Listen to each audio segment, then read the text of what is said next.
Andor Season 2 is finally here, and this is one of my most anticipated shows of the year, and although these 3 episodes were mainly just setting the stage and showing us where all these characters are, they perhaps gave us some of the darkest moments in Star Wars. So starting off with the main character himself, the main man, Andor, and honestly, what better way to start a show than with a hijacking? He is sneaking onto an Imperial base as a test pilot for a new form of TIE fighter, and his goal is to steal it, and honestly, couldn't have started it better. I loved how this episode showcased, and all Star Wars projects continue to showcase this, but I just love how they continue to reinforce it, that even in the Empire, there are people who want to defect from it and still want to help, and that even in the darkest places, there are still good people who recognize how shitty everything is and still want to do their best to help, and they realize that they've been helping the wrong people and want to help the rebellion. I love how that happened here.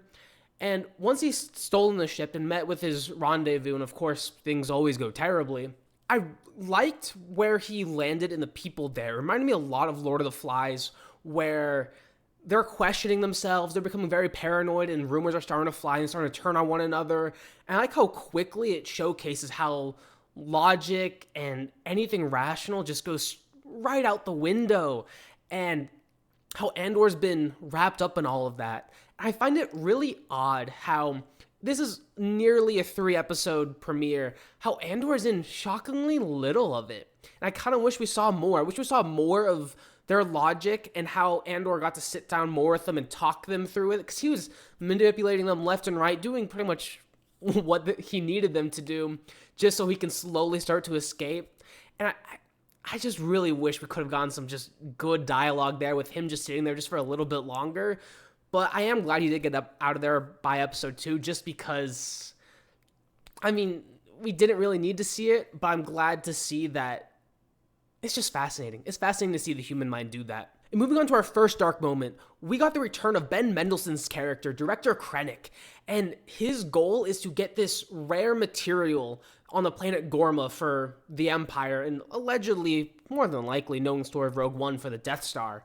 And I like how we got the appearance of several characters from Season 1, namely Dedra, as I liked her in Season 1, and I liked her in this season so far, and I'll get a little bit more into her in a second. But we got her being recognized for the good worker that she is. And one thing that really struck me is the planet Ghorman. And this is a story in Star Wars Legends. That's just the non-canonical stories that have been decanonized by Disney or previous parties. And in Ghorman, in the Legends, there is pretty much only one thing that's happened there. And that's the Ghorman Massacre, committed by General Tarkin. And it kind of sounds like they're going down the same road. We haven't quite seen it yet, but it looks like by the end of this series, we're probably going to get there. Maybe some different steps to get there, but the end result is undoubtedly going to be the same, and I think it is going to be a very, very dark moment in Star Wars, but I do like how they're not shying away from it, and they're going straight into it. I do hope they continue along that route. And continuing on with Dedra, she is now officially dating Syril, which, I don't know if it's a little weird. It kind of seems weird. Because there's a 1-year time jump, but I like how this one of the episode 2 was all about meeting the mother-in-law, Syril's mother. And if you remember her, you remember. It's really hard to not remember her.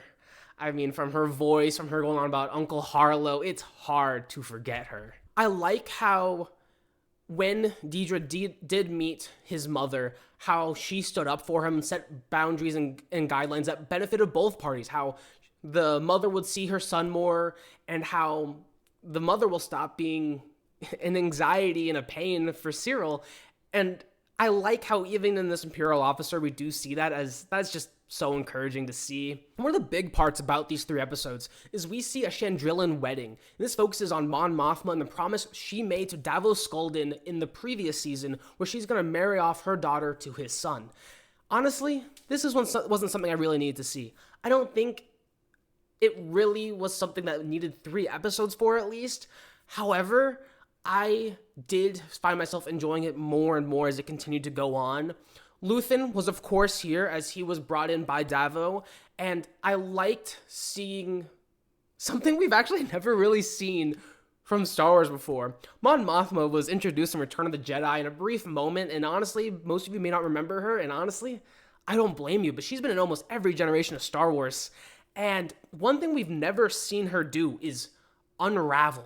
And boy, does she unravel. By the end of episode 3, she has completely lost it. Everything's falling apart around her. And I love seeing that progression from the first episode of this season to the last, because I think that was so well done. From her business partner, Tay, starting to turn into a sketchy character, and her realizing that Luthen was right and that this may have been a poor decision, and watching him become more and more like a liability, and her realizing what needs to be done and what Luthen has to do, and then her just drinking away her sorrows.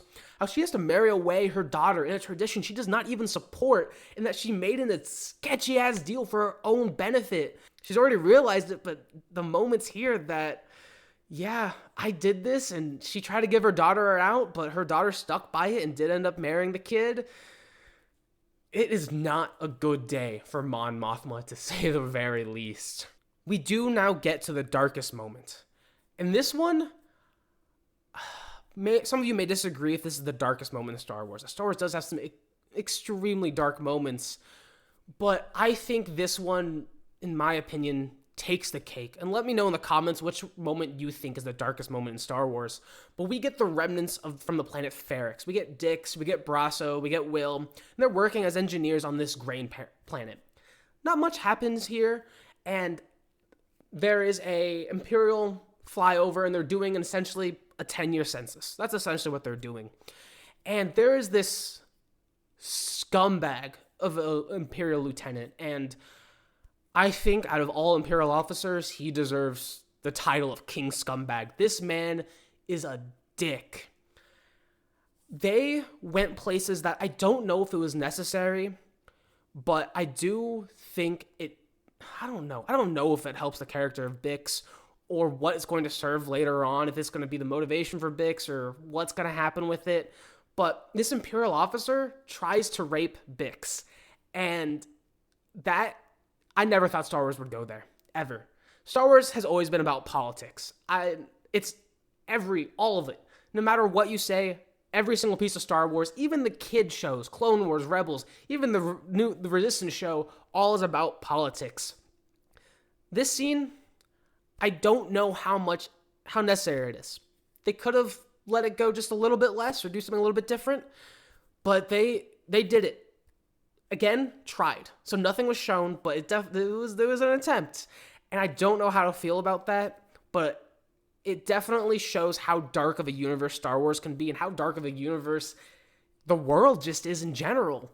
And I do like how Andor continues to be more of an adult Star Wars show, and how if you are younger, you're excited by the lightsabers, the ships, and all the blaster fire, but Andor brings this realism and showing what everyday people go through. How Andor started as this character that had no interest in rebellion, just want to keep his head down, go through life. But then when shit kept piling up, he joined the rebellion. And shit continues to pile up, and they show how the world is. And the world is a dark, dark place. Overall, I think these 3 episodes were good. I think they're borderline great. I think there are some pieces that we definitely didn't need to see. There's some moments that are a little bit slow. I do understand that these 3 episodes are just showing where the characters are, what they've been doing for the past year. It is merely setting the stage for what's to come, as everyone is now starting to move forward.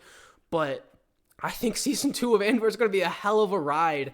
I mean, the money they spent on this show is just this season is over $400 million, as they've been using practical sets instead of like the screens they use for Mandalorian and actually filming on locations.